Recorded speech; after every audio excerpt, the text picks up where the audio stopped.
कहानी की शुरुआत होती है वैसिली नाम के एक छोटे बच्चे से, जिसके दादाजी उसे स्नाइपर राइफल चलाने की ट्रेनिंग दे रहे थे। इस वक्त वो दोनों रशिया के ठंडे इलाके में थे, जहां वैसिली के दादा ने एक जगह अपने घोड़े को बांध दिया ताकि कोई भेड़िया उसका शिकार करने आए और वैसिली अपने निशाने से उसे मार गिराए। मगर जब वक्त आया तो वैसिली काफी घबरा गया और उसका निशाना चूक गया। उसकी इस गलती की वजह से उनका घोड़ा मारा गया। इसके बाद हम पहुंचते हैं साल 1942 में, जब दूसरा विश्व युद्ध शुरू होने वाला था। अब वैसिली बड़ा हो चुका था और वो रशियन फौज में शामिल होकर अपने साथियों के साथ नाज़ी जर्मन फौज का सामना करने जा रहा था। रशियन फौज एक ट्रेन के जरिए जर्मन्स के शहर जा रही थी। वहीं दूसरी ओर जर्मन फौज ने हिटलर के नेतृत्व में पूरे यूरोप पर कब्जा जमा लिया था। उन्होंने यूरोप के सारे तेल के कुएं कब्जा लिए थे। अब उनका अगला मिशन था रूस पर चढ़ाई करना, लेकिन उनकी सबसे बड़ी मुसीबत थी स्टालिनग्राड शहर। जर्मन फौज को सबसे पहले इस शहर में घुसकर इस पर कब्जा करना होगा।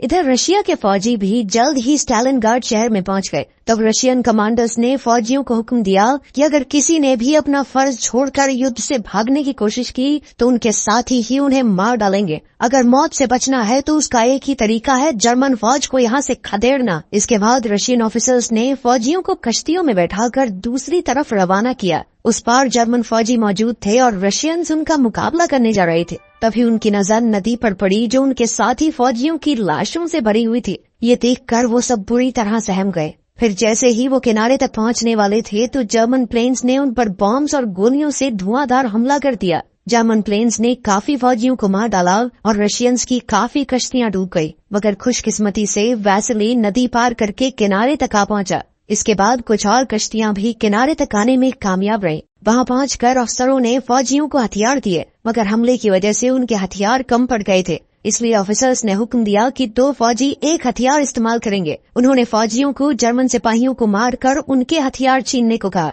इधर वैसिली को सिर्फ गोलियां ही मिली थी और उसके दोस्त को बंदूक मिल गई। अब उसे हथियार पाने के लिए किसी जर्मन सिपाही को मारना होगा। फिर जैसे ही ऑफिसर ने हमले का इशारा किया तो रशियन फौजियों ने जर्मन्स पर हमला बोल दिया। जर्मन्स ने बदले में बॉम्ब से हमला किया, जिससे रूसी फौज को काफी नुकसान हुआ। इसी बीच वैसिली के दोस्त की मौत हो गई तो वैसिली ने उसकी बंदूक लेने की कोशिश की, लेकिन तभी एक और फौजी ने उसे धक्का देकर उसका हथियार छीन लिया। इसी दौरान जर्मन फौज रशियंस पर भारी पड़ रही थी, इसलिए उन्होंने जान बचाकर भागने का फैसला किया। मगर वापस मुड़ते ही उनके ऑफिसर्स ने उन पर गोलियां चला दी, क्योंकि वो युद्ध छोड़कर भाग आए थे। आखिरकार युद्ध खत्म होने के बाद जर्मन फौज ने स्टालिनग्राड पर कब्जा कर लिया और अब पूरा शहर रशियन फौजियों की लाशों से भरा हुआ था। चील कौवे उन्हें नोच नोच कर खा रहे थे। तभी वहाँ एक गाड़ी तेजी से आई तो जर्मन फौजियों ने उस पर हमला कर दिया, जिससे वो गाड़ी पलट गई और एक रशियन आदमी बाहर निकला। उसका नाम डेनिलोव था और वो रशियन फौज को अखबार पहुंचाने का काम करता था।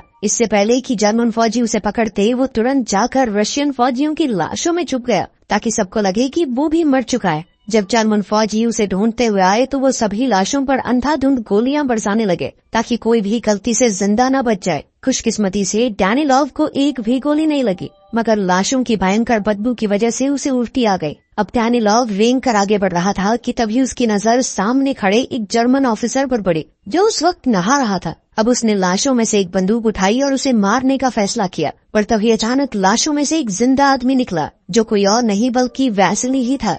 उसने डेनिलोव को ऑफिसर पर गोली चलाने से रोका, क्योंकि अगर उसने अभी गोली चलाई तो जर्मन फौज गोली की आवाज सुनकर वापस वहां आ जाएगी। वैसिली ने उसे एक मिसाइल गिरने का इंतजार करने को कहा, ताकि धमाके की आवाज में किसी को गोली की आवाज सुनाई ही न दे। साथ ही वैसिली ने उसे बंदूक में डालने के लिए गोलियां दी, मगर अब डेनिलोव को बंदूक चलाने से डर लग रहा था कि कहीं जर्मन फौजी गोली की आवाज न सुन ले।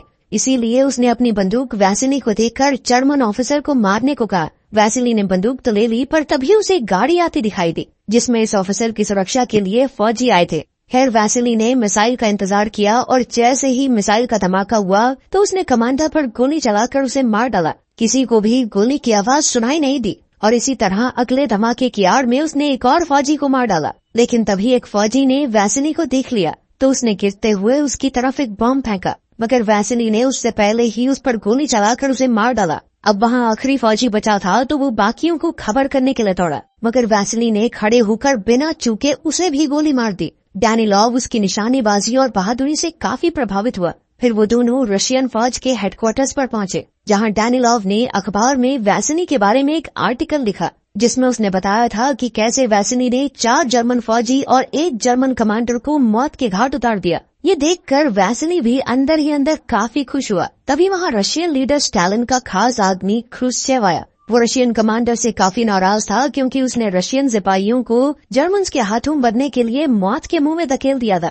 क्रुश्चेव ने उससे कहा कि अगर स्टालिन को पता चला कि उसने रशियन फौजियों के साथ क्या किया है तो वो उसे कुत्ते की मौत मारेगा, इसीलिए बेहतर यही होगा कि वो चुपचाप यहाँ से भाग जाए। फिर जैसे ही क्रुश्चेव कमांडर के ऑफिस से बाहर आया तो सभी फौजियों को गोली चलाने की आवाज सुनाई थी और वो समझ गए कि कमांडर मर चुका है। अब क्रुश्चेव ने ऑफिसर से फौजियों का हौसला बढ़ाने का तरीका पूछा ताकि वो नाज़ी जर्मन्स का मुकाबला करके स्टालिनग्राड को वापस अपने पास ला सके। तब डानिलोव ने क्रुश्चेव से कहा कि सिपाहियों को जबरदस्ती जंग में फेंकना सही नहीं रहेगा। उन्हें ऐसे सिपाहियों को प्रमोशन देना चाहिए जिन्होंने जर्मन्स का डटकर सामना किया है, जिससे बाकी फौजियों का हौसला बढ़ेगा। क्रुश्चेव को उसका आइडिया काफी अच्छा लगा और उसने ऐसा ही करने का फैसला किया। जल्द ही डानिलोव भागता हुआ वैसिली के पास पहुंचा और उसे बताया कि उन दोनों का प्रमोशन हो गया है। अखबार में छपी वैसिली की कहानी को पढ़कर देश के सभी लोग उसकी बहादुरी की तारीफ करने लगे। स्नाइपर बनने के बाद वैसिली ने 33 जर्मन सिपाहियों को मार गिराया और 13 जर्मन कमांडर्स को इस्तीफा देने पर मजबूर कर दिया। इसके बाद हम देखते हैं कि एक दिन वैसिली एक जर्मन कमांडर पर निशाना साध कर बैठा था,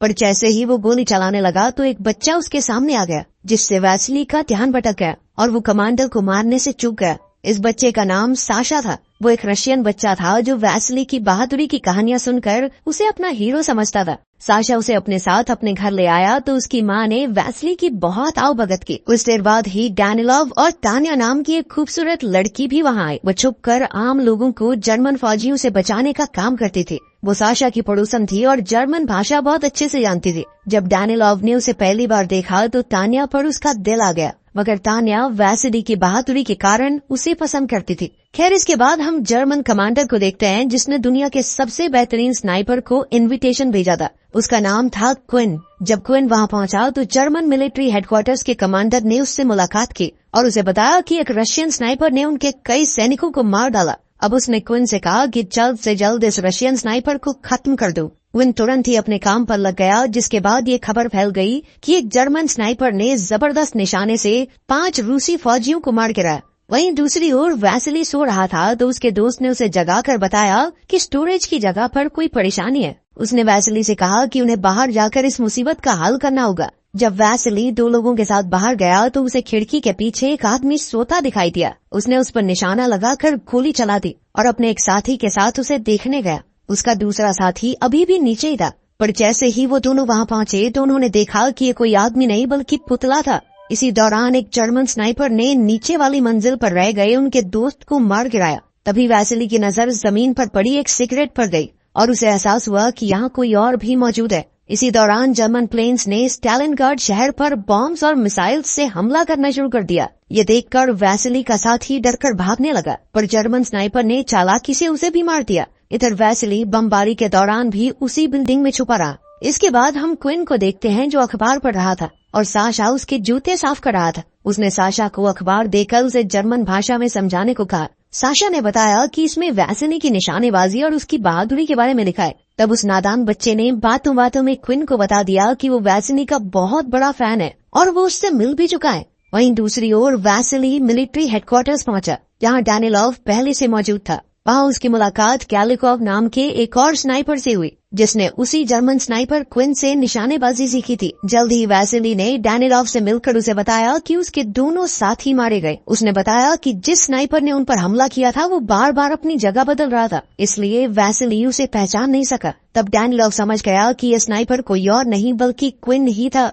डानिलोव ने वैसिली को बताया कि क्विन उसके बारे में सब कुछ जानता है और उसे ही मारने के मकसद पर यहाँ आया है। फिर अगले दिन वैसिली ने सपने में उसी बचपन वाली घटना को देखा जब भेड़िए ने घोड़े को मार डाला था। तभी अचानक कैलिकोव ने उसे नींद से जगाकर बताया कि अभी उसने एक अंडरकवर स्नाइपर को देखा। अब वो दोनों देखने गए कि माजरा क्या है तो पता चला कि वहाँ दुश्मनों का हमला हुआ था, इसीलिए वो तुरंत बिल्डिंग से बाहर आ गए। उसी दौरान जर्मन फौजियों ने उन पर तीर चला दिए, पर खुशकिस्मती से वो बचकर भाग निकले। इसके बाद वैसिली ने सिग्नल की तारें काट डाली ताकि जर्मन फौजी हेडक्वार्टर्स में फोन करके और फौजियों को न बुला सकें। फिर वो एक जगह से दूसरी जगह भाग रहे थे कि तभी उनकी नजर एक जर्मन फौजी पर पड़ी जो सिग्नल की तार ठीक करने की कोशिश कर रहा था। लेकिन ये कोई जर्मन फौजी नहीं, उनका ही एक साथी था जिसे क्विन ने पकड़कर जर्मन फौज के कपड़े पहनाकर इस काम पर लगाया था। और कैलिकॉव ने गलती से अपने ही एक साथी को मार डाला क्योंकि उसे लगा कि वो जर्मन सिपाही है। अब कैलिकॉव और वैसिली फिर से अपनी जगह बदलने वाले थे,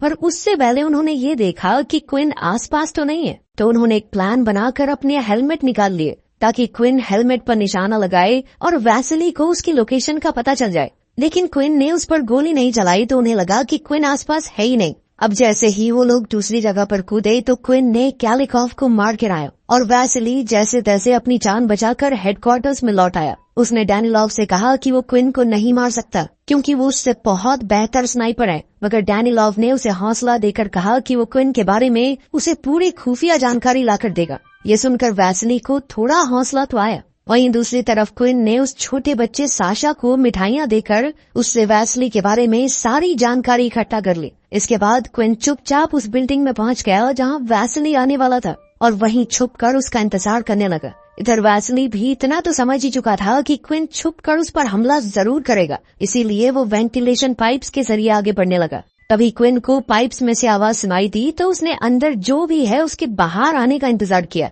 जैसे ही वो बाहर आए तो क्विन ने वैसिली के साथी को मार डाला और वैसिली किसी तरह बचते हुए एक इंजन के पीछे छुप गया। साथ ही हड़बड़ाहट में उसके हाथ से बंदूक छूट गई। उसने अपने जख्मी साथी को हेडक्वार्टर्स वापस लौट जाने को कहा। फिर उसने एक चाकू को रस्सी से बांधकर अपनी बंदूक वापस खींचने की कोशिश की, पर उसी पल अचानक क्विन ने गोली चलाकर उसकी रस्सी के ही 2 टुकड़े कर दिए। उसी समय जर्मन आर्मी के प्लेन्स ने वहां बम धमाके शुरू कर दिए, जिस वजह से बिल्डिंग में चारों ओर से कांच गिरने लगा। उनमें से एक कांच में वैसिली की झलक दिखाई दे रही थी तो क्विन उस पर ध्यान से नजर रखने लगा।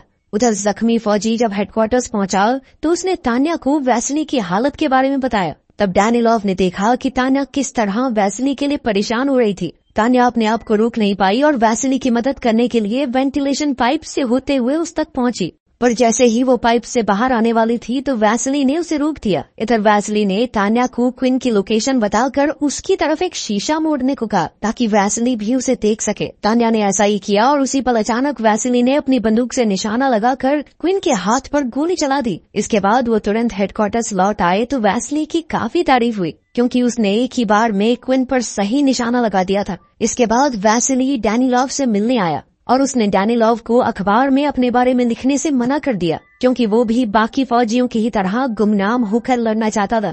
इस पर डैनिलॉव ने कहा कि तुम कोई आम फौजी नहीं बल्कि एक बेहतरीन स्नाइपर हो और जब बाकी फौजी तुम्हारी बहादुरी के किस्से सुनते हैं तो उनमें जोश बढ़ता है उससे। इसके बाद डैनिलॉव ने साशा को बुलाया जो उनके लिए जासूसी कर रहा था। साशा ने वैसिली को बताया कि जब वो क्विन के जूते साफ करता है तो उसे पीली धूल दिखाई देती है। इस तरह की मिट्टी खास तौर पर सिर्फ केमिकल फैक्ट्री में ही मिलती है। साशा रशियन फौज के लिए क्विन की जासूसी करके बेहद खुश था, मगर वैसिली को डैनिलॉव पर गुस्सा आया कि ये तो छोटा बच्चा, इसे तो नहीं पता तू इसकी जान खतरे में क्यों डाल रहा है। खैर बाद में साशा वैसिली को उस केमिकल फैक्ट्री में लेकर गया जहाँ क्विन जाया करता था। जल्द ही वैसिली लाशों के ढेर में छुपकर क्विन का इंतजार करने लगा, मगर थोड़ी देर बाद वो वहीं सो गया। इस दौरान क्विन बिल्कुल उसके सामने से गुजर गया, मगर वैसिली क्या करता, वो तो सो रहा था। वहीं दूसरी ओर जर्मन फौज ने शहर पर हमला बोल दिया था। एक जर्मन फौजी मर चुके फौजियों के पर्स चुरा रहा था तो अचानक क्विन की नजर लाशों में पड़े वैसिली पर पड़ी। उसने वैसिली पर गोली चलाने की कोशिश की लेकिन वो सिपाही उसके निशाने के बीच आ गया। बाद में जर्मन फौज ने उस चोर को पकड़ लिया। उन्हें चोर के पास वैसिली का पर्स मिला था जिसका मतलब ये था कि वो पहले ही मर चुका है। जिसके बाद अब क्विन के यहाँ रहने का कोई मकसद नहीं था तो कमांडर ने उसे अपने बैग पैक करने को कहा। वहीं दूसरी ओर जब रशियन कमांडर को वैसिली की मौत की खबर मिली तो वो बौखला उठा, पर तभी डैनिलॉव ने आकर उसे समझाया कि वैसिली अभी जिंदा है। कमांडर ने कहा कि अगर फौज तक वैसिली की मौत की झूठी खबर भी पहुंच गई तो उनकी हिम्मत टूट जाएगी। इसलिए कमांडर ने डैनिलॉव को अखबार में वैसिली की तस्वीर छुपाने का हुक्म दिया। इसके बाद हम देखते हैं कि डैनिलॉव ने तान्या से कहा कि वैसिली हेडक्वार्टर्स में वापस नहीं लौटेगा। तो तान्या ने पूछा कि ऐसा क्यों, मगर डैनिलॉव ने उसे ये नहीं बताया कि वैसिली ने ही अपनी मौत की खबर फैलाई है। और तान्या ने जब थोड़ी देर बाद जर्मन रेडियो पर वैसिली की मौत की खबर सुनी तो वो बहुत ज्यादा परेशान हो गई। वहीं दूसरी ओर क्विन साशा से अपने जूते साफ करवाने गया तो साशा वैसिली की मौत की खबर सुनकर रो रहा था, लेकिन क्विन ने उसे समझाया कि रो मत बच्चे, वो जिंदा है अभी। खैर फिर उसने साशा से कहा कि अभी तो तुम घर चले जाओ, कल सुबह ट्रेन के टाइम पे आ जाना। और कुछ देर बाद ही साशा ने ये ट्रेन वाली खबर डैनिलॉव तक पहुंचा दी। फिर अगली सुबह वैसिली भी ट्रेन स्टेशन पहुंचा तो उसे तान्या दिखाई दी। वैसिली उसे देखकर चौंक गया और पूछा कि तुम्हें कैसे पता मैं आऊँ, जिस पर तान्या ने बताया कि मुझे तो साशा से पता चला। तान्या ने भावुक होकर कहा कि जर्मन रेडियो पर तुम्हारी मौत की खबर चल रही थी, पर मैं जानती थी कि तुम जिंदा हो। इसके बाद वो दोनों एक दूसरे के करीब आ गए। उधर साशा वैसिली से मिलने ट्रेन स्टेशन पहुंचा,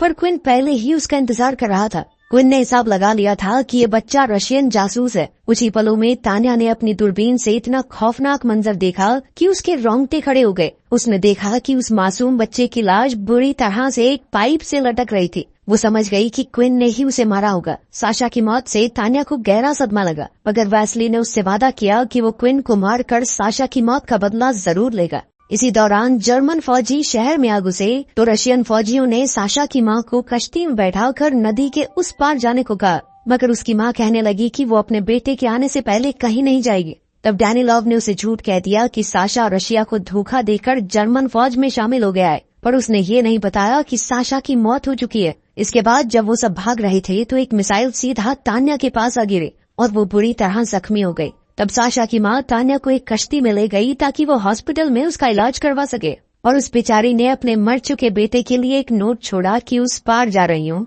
जैसे ही मौका मिले तो तुम भी नदी पार करके उधर आ जाना। वहीं दूसरी ओर डैनिलॉव वैसिली के पास पहुंचा, जो ट्रेन स्टेशन पर क्विन का इंतजार कर रहा था। डैनिलॉव ने उसे खबर दी कि तान्या की मौत हो चुकी है, जिस पर वैसिली फूट फूट कर रोने लगा। इसके बाद डैनिलॉव ने क्विन को ढूंढने के चक्कर में अपनी जान की बाजी लगा दी ताकि बाद में वैसिली उसे मार सके। क्विन को तो लगा कि उसने वैसिली को मार दिया है, इसीलिए वो नीचे चेक करने लगा, लेकिन तभी उसने देखा कि वैसिली सामने से उस पर बंदूक ताने खड़ा था। अब क्विन अपनी मौत के लिए तैयार हो गया और उसने मरने से पहले वैसिली की बहादुरी के लिए उसे सैल्यूट किया। आखिरकार वैसिली ने उसे मार डाला और फिर क्विन की बंदूक उठाकर डैनिलॉव की कुर्बानी के सम्मान में उसकी लाश पर रख दी। इस घटना के 2 महीने बाद रशियन फौज ने जर्मन्स को हरा दिया। बाद में वैसिली हॉस्पिटल पहुंचा तो उसने देखा कि तान्या जिंदा थी। वो उसे देखकर बेहद खुश हुआ। बाद में रशियन फौज ने वैसिली के सम्मान में उसकी बंदूक को स्टालिनग्राड म्यूजियम में रखवाया और उधर वैसिली और तान्या ने एक दूसरे से शादी करके एक अच्छी जिंदगी बिताई। वीडियो पसंद आई तो लाइक कर देना, चैनल को सब्सक्राइब कर लेना। मिलते हैं अगली वीडियो में।